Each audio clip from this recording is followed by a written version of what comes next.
kesimpulan mendirikan majelis ini.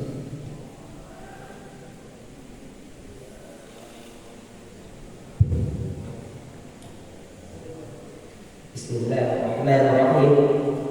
Assalamualaikum warahmatullahi wabarakatuh. Alhamdulillah rabbil alamin. Assalatu wassalamu ala asyrafil anbiya wal mursalin sayyidina Muhammadin wa ala alihi wa ashabihi ajma'in. Amma ba'd. Pertama-tama memujilah kita kepada Allah Subhanahu wa taala. Alhamdulillah. Karena sampai saat ini kita masih diberikan nikmat kesehatan, terlebih lagi nikmat kesempatan, sehingga kita dapat berkumpul di tempat yang insya Allah berkah ini. Dan tak lupa kita kirimkan salawat serta salam atas junjungan kita Nabi Allah, Nabi besar Muhammad sallallahu alaihi wasallam. Allahumma shalli ala Muhammad wa ala ali Muhammad. Nabi yang membawa umatnya dari zaman kegelapan menuju zaman terang benderang seperti saat ini. Sebelum saya melanjutkan hukum saya, izinkan saya mengungkapkan bahwa saya akan menunjuk teman-teman yang tidur untuk memberikan kesimpulan pada akhir hukum nanti. Hadirin yang insya Allah dirahmati oleh Allah Subhanahu wa taala. Mari kita renungkan sejenak tentang kehidupan kita saat ini. Dunia yang saat ini kita pijak hanyalah sementara. Kita tidak tahu kapan Allah akan menjemput kita. Bisa saja saya yang berdiri di sini akan dicabut nyawanya. Bisa saja teman-teman yang mungkin sudah tertidur akan dicabut nyawanya. Wallahu a'lam. Tidak ada yang tahu kecuali Allah Subhanahu wa taala. Hadirin yang insyaallah pasti oleh Allah Subhanahu wa taala. Ada yang dekat tapi bukan dia. Ada yang pasti tapi bukan janjinya. Ya, itulah kematian. Sebagaimana firman Allah dalam Quran surah Al-Ankabut ayat 27 yang berbunyi, kullu nafsin dha'iqatul maut thumma ilaina turja'un. Artinya, sesungguhnya setiap yang bernyawa pasti akan merasakan mati. Kemudian hanya kepada kami engkau dikembalikan. Kematian tidak memandang usia. Kematian tidak memandang jabatan, status, prestasi, tampak. Kematian tidak memandang semua itu. Oleh karenanya, janganlah engkau bangga dengan prestasimu, janganlah engkau bangga dengan tampak cantikmu, janganlah engkau bangga dengan tampak dan ilmu, tapi banggalah dengan iman dan takwa yang kelak akan menyelamatkan. Hadirin sekalian yang insyaallah dirahmati oleh Allah Subhanahu wa taala. Masihkah kita lalai? Masihkah kita akan tetap terlena? Masihkah kita akan tetap menunda taubat? Kapan kita akan bertobat? Kapan?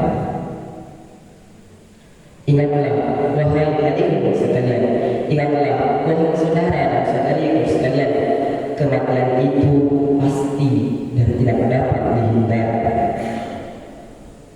Maka segeralah kita kembali kepada Allah Subhanahu wa taala. Segeralah kita kembali ke jalan yang benar dengan cara memperbanyak zikir, sebagaimana sabda Rasulullah sallallahu alaihi wasallam yang berbunyi, An Abi Hurairah radhiyallahu anhu qala Rasulullah sallallahu alaihi wasallam, man qala subhanallah wa bihamdihi fi yawmin la'tamaqa khuttat khadaya wa in kanat mithla zabadil bahr. Artinya, dari Abu Hurairah radhiyallahu anhu, dia berkata bahwasanya Rasulullah sallallahu alaihi wasallam bersabda, barang siapa yang mengucapkan subhanallah bihamdi 100 kali sehari, maka akan dihapuskan segala dosa-dosanya kendati laksana buih dianggelap. Hadis riwayat Bukhari nomor 6405. Pada poin yang pertama ini kita bisa menerapkannya pada kehidupan sehari-hari kita, seperti mengucapkan subhanallah wa bihamdi sembari menyetrika pakaian, mengucapkan subhanallah wa bihamdi sembari menunggu iqamah sewaktu sesudah adzan. Lalu yang kedua adalah memperbaiki niat kita ketika beramal, sebagaimana sabda Rasulullah sallallahu alaihi wasallam, innamal a'malu binniyat wa innamal likulli imri'in ma nawa. Artinya, sesungguhnya amalan itu tergantung pada niat, dan setiap orang akan dibalas berdasarkan apa yang dia niatkan. Hadis riwayat Bukhari nomor 1. Hadirin yang insyaallah dirahmati oleh Allah Subhanahu wa taala, pada poin kedua ini mengingatkan kita untuk kembali meluruskan niat kita ketika beramal. Kita harus beramal dengan niat tulus karena Allah, bukan karena pembina, bukan karena guru, terlebih lagi bukan karena orang yang kita sukai. Hadirin yang insyaallah dirahmati oleh Allah Subhanahu wa taala, jangan sampai kita termasuk ke dalam golongan orang-orang seperti golongan orang-orang yang pada Quran surah Al-Fatihah ayat 24 yang berbunyi, ya qulu ya laitani qaddamtu li hayati. Artinya, dia manusia berkata, oh seandainya dahulu aku berbuat kebajikan untuk hidupku ini.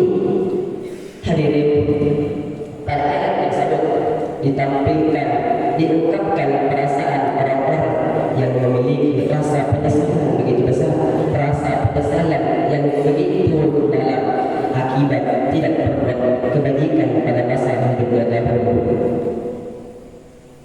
Hadirin yang insyaallah dirahmati oleh Allah Subhanahu wa taala, saya tahu di dalam benak hadirin sekalian sudah terdapat setitik maupun dua titik niat untuk bertaubat. Namun dikala kesempatan datang, hawa nafsu pun melintang dan setan pun datang. Tapi ingatlah salah satu ungkapan Imam Syafi'i yang berbunyi, sesungguhnya Allah lebih menyukai pendosa yang taubat dibandingkan ahli ibadah yang merasa dirinya suci. Hadirin yang insyaallah dirahmati oleh Allah Subhanahu wa taala, semoga kita termasuk ke dalam golongan orang-orang yang akan mendapatkan taufik dan hidayah oleh Allah Subhanahu wa taala. Sebagai penutup, izinkan saya menyampaikan bahwasannya sesi tunjuk menunjuk tadi itu sebenarnya tiada. Itu hanyalah teknik yang biasa digunakan oleh bapak-bapak perkumis agar kulturnya didengarkan sampai habis. Saya punya tabung, saya punya pantun untuk teman-teman sekalian. Kak Junardi akan terasi, makanya bersama Mehdi. Cukup sekian sampai di sini, saya ucapkan banyak